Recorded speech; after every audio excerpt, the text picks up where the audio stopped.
Olá, meu povo! Como vocês estão? Espero que bem. Bom, hoje nós vamos falar sobre aveia.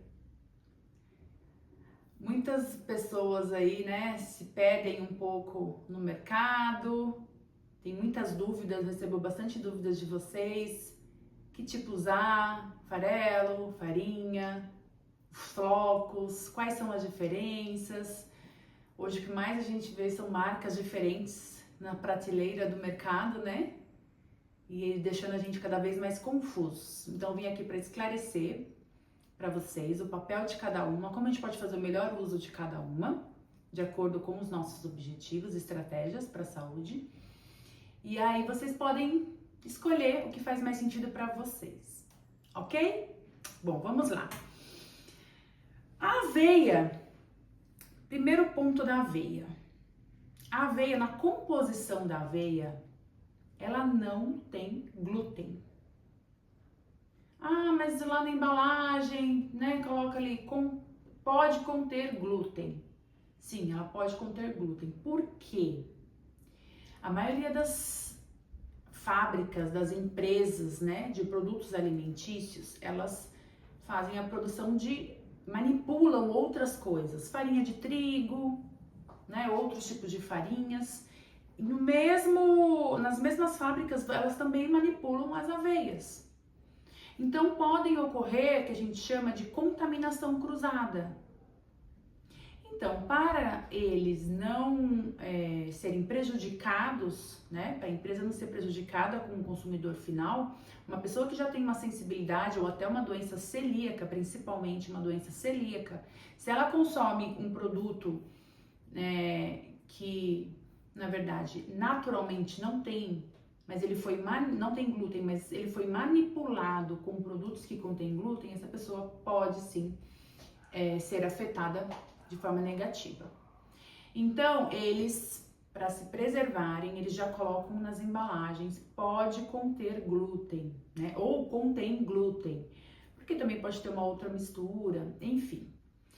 Porque daí a gente já tem nas embalagens de lá escrito, né? Aveia sem glúten, que acabam sendo muito mais caras, né? Porque é um processo mais restrito, né? Tem que ser feito e manipulado longe dos outros produtos, então também gera um pouco mais de custo para essa empresa.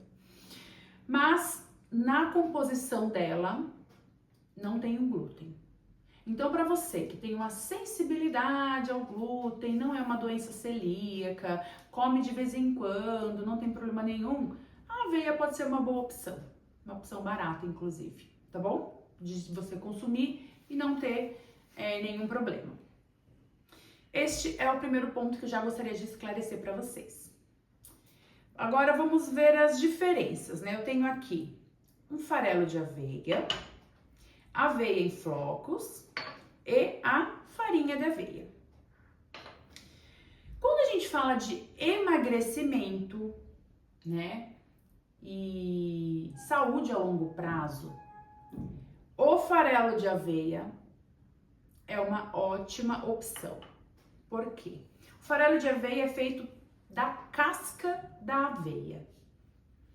Então, nessa casca da aveia, a gente tem uma fibra solúvel muito benéfica para nossa saúde, que é a beta-glucana. A beta-glucana, ela ajuda no controle do açúcar do nosso sangue e da nossa saciedade. A fibra, ela nos dá uma saciedade. E por ser a casca da aveia, a gente tem aqui menos carboidrato. Então, quando a gente fala num processo de emagrecimento, o farelo de aveia, ele passa a ser uma excelente opção, tá? Então, como a gente pode fazer uso dele? Colocar em cima das frutas, colocar junto com o iogurte. Então, são opções, dá pra fazer algumas receitas, até tem uma receitinha de waffle com o farelo de aveia, que dá pra você fazer uma panqueca com farelo de aveia, dá pra você fazer um bolinho com farelo de aveia. Então, pode ser sim uma excelente opção para isso. Em segundo lugar, a gente tem aqui os flocos de aveia. Os flocos de aveia já é o grão inteiro, né? Então a gente tem ali também fibras, a gente tem um pouco de carboidrato.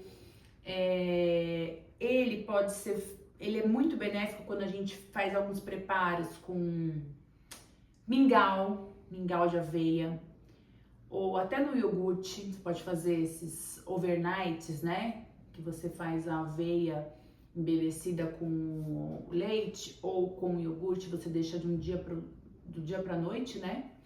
Na geladeira, e aí fica, porque ela dá aquela hidratada. Então, excelente fonte de fibras, tá bom? Mas aqui na aveia a gente já tem um pouco mais de carboidrato. Então, a gente tem que tomar um pouquinho de cuidado no consumo quando falamos de emagrecimento. Porém, o benefício também da beta-glucana nós temos, né, do controle glicêmico no açúcar no sangue e a saciedade por conta das fibras.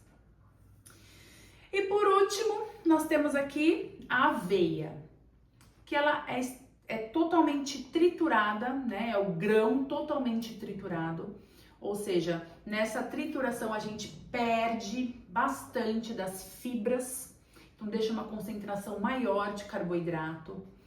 Então ela é boa para quê? Para bolos, né? Para massas, para você trocar as pessoas que quer fazer algo sem glúten, né? Então a farinha de aveia acaba sendo uma boa opção trocando farinha de trigo na preparação, porque a consistência é a mesma, né? Então, mas ela perde bastante do poder das fibras, né, que tem aqui no farelo e também nos flocos. Mas é uma estratégia, é uma opção, a gente pode considerar, mas para esses preparos mesmo que eu falei, de massa, bolo, por conta da consistência, a gente conseguir aí ter uma substituição da farinha de trigo, tá bom? Bom, eu acho que é isso. A aveia em si é uma ótima opção, a gente precisa saber realmente qual que é a nossa estratégia para fazer o bom uso delas. Agora que vocês já sabem, né, para que cada uma serve, né, para que tipo de preparo a gente pode utilizar, você pode fazer a melhor escolha. Deem sempre uma olhada nos rótulos para ver se ela tem alguma outra coisa além da aveia, né, isso é bem importante. Hoje em dia, eu falo para todos os meus pacientes, leem os rótulos. Não fique confiando sempre em uma marca, porque essa marca pode alterar e você nem vai saber, né, os ingredientes. Então, leem sempre rótulos, ok? É isso, gente. Espero que vocês tenham gostado dessas dicas e a gente se vê no próximo vídeo. Um grande abraço, um beijo e até mais.